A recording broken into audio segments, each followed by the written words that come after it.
કલા રામોલિયા સુરતથી cooking studio by કલામાં તમારું સ્વાગત કરું છું। આજે આપણે જોઈશું કાચી કેરીનું વઘારિયું, જે આપણે રોટલી, રોટલા, ભાખરી, પરોઠા, થેપલા કોઈ પણ સાથે ખાઈ શકાય।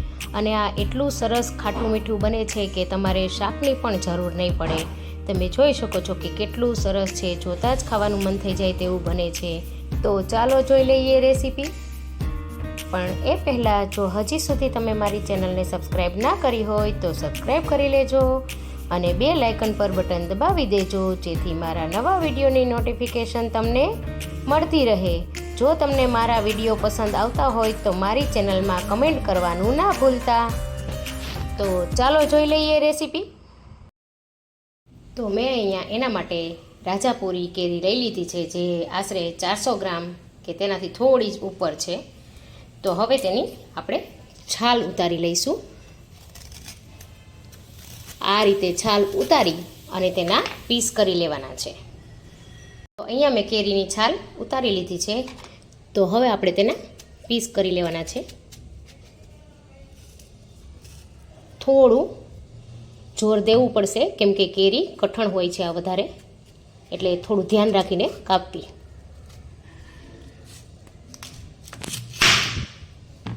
હવે આ ભાગમાંથી આપણે નાના નાના ટુકડા કરી લેવાના છે।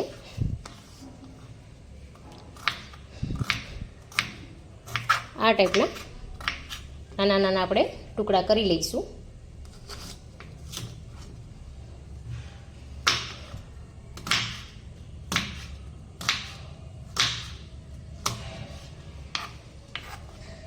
તો હવે આપણે બધી જ કેરીના આ રીતે ટુકડા કરી લેવાના છે। આમાંથી થોડો થોડો પાર્ટ કાપતા જઈશું આપણે અને તેના ટુકડા કરતા જઈશું।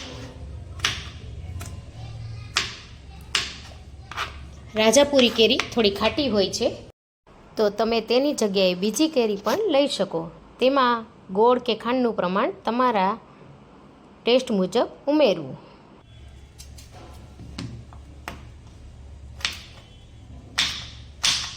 તો મેં આ રીતે કેરીના આ રીતે બધા જ પીસ કરીને તૈયાર કરી લીધા છે। અહીંયા એક પેન ગરમ કરવા માટે મૂકી દીધી છે। ત્યારબાદ આપણે તેમાં 2 ચમચી જેટલું તેલ લઈ લેવાનું છે।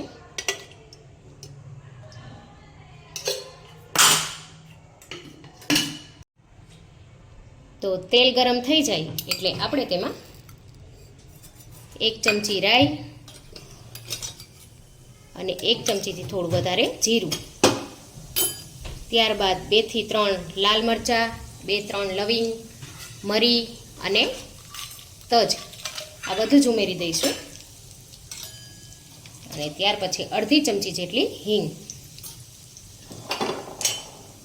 થોડું સંતળાઈ જાય આ બધું એટલે આપણે તેમાં કેરીના પીસ ઉમેરી દેવાના છે।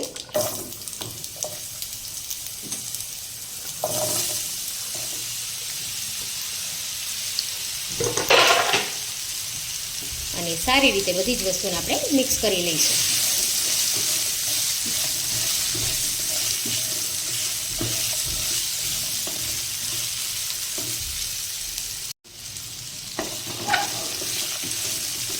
હવે આ કેરીના પીસને આપણે આમ ખુલ્લા ખુલ્લા જ ચડવા દેવાના છે, બંધ નથી કરવાનું ઢાંકણ।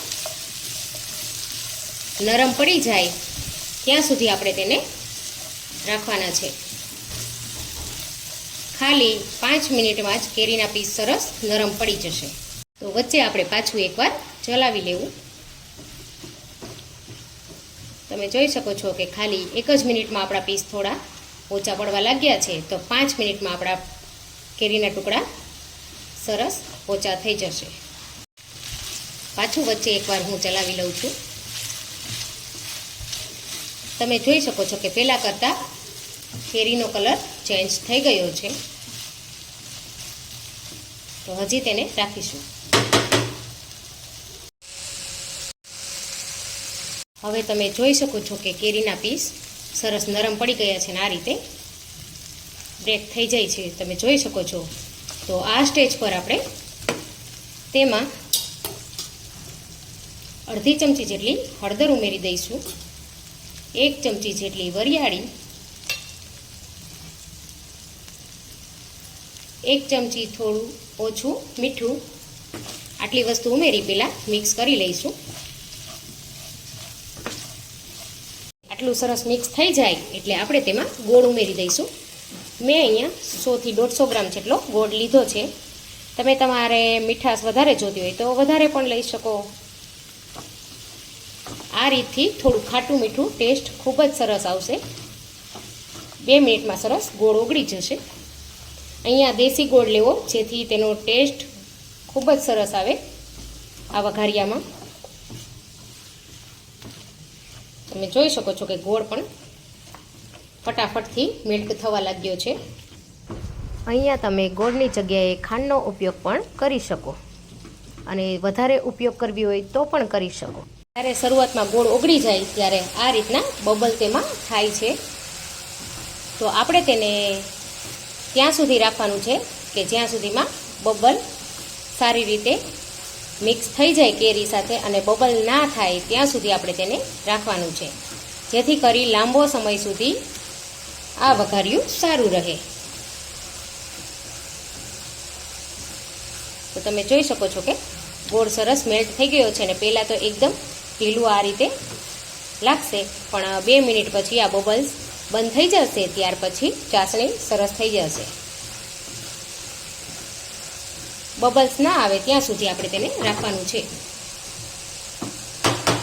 તમે જોઈ શકો છો કે ધીમે ધીમે બબલ્સ ઓછા થવા લાગ્યા છે. આ રીતે પહેલાં જે એકદમ બબલ્સ દેખાતા હતા એ હવે નથી અને ધીમે ધીમે સેટ થવા લાગ્યું છે. હવે આપણે ગેસની ફ્લેમ બંધ કરીને તેને ઠંડુ પડવા દેવાનું છે. હવે આપણું સરસ મિશ્રણ આ ઠંડુ પડી ગયું છે. તો તેમાં આપણે 2 ચમચી લાલ મરચું પાવડર ઉમેરી દઈશું અને 1 ચમચી અથાણાનો મસાલો ઉમેરી દઈશું. સારી રીતે મિક્સ કરી લેવાનું છે. આમાં 1 થી 1.5 ચમચી જેટલું ધાણા જીરું પણ ઉમેરવું, જેનાથી ટેસ્ટ ખૂબ જ સરસ આવશે. તો તૈયાર છે સરસ મજાનું કાચી કેરીનું વઘારિયું. તમે જોઈ શકો છો કે જોતાં જ ખાવાનું મન થઈ જશે. એટલું સરસ ટેસ્ટી એવું બન્યું છે આ વઘારિયું. આને તમે રોટલા, રોટલી, ભાખરી, પરોઠા કોઈ પણ સાથે બેસી શકો. તે ખૂબ જ ટેસ્ટી લાગશે. થેપલા સાથે કે ગમે તેના સાથે શાક ના હોય ત્યારે આ ઓપ્શનમાં તમે ખાઈ શકો. એટલું સરસ ટેસ્ટી લાગે છે. તો હવે તેને આપણે એક બાઉલમાં લઈ લઈએ. તો તમે જોઈ શકો છો કે એકદમ લચકાદાર રસાવાળું આ રીતે ખૂબ જ ટેસ્ટી એવું આપણું આ વઘારિયું બનીને તૈયાર થઈ ગયું છે. તો આવી અવનવી રેસીપી જોવા માટે મારી ચેનલને સબસ્ક્રાઈબ કરવાનું ના ભૂલતા. તો મળીએ નવી રેસીપી સાથે.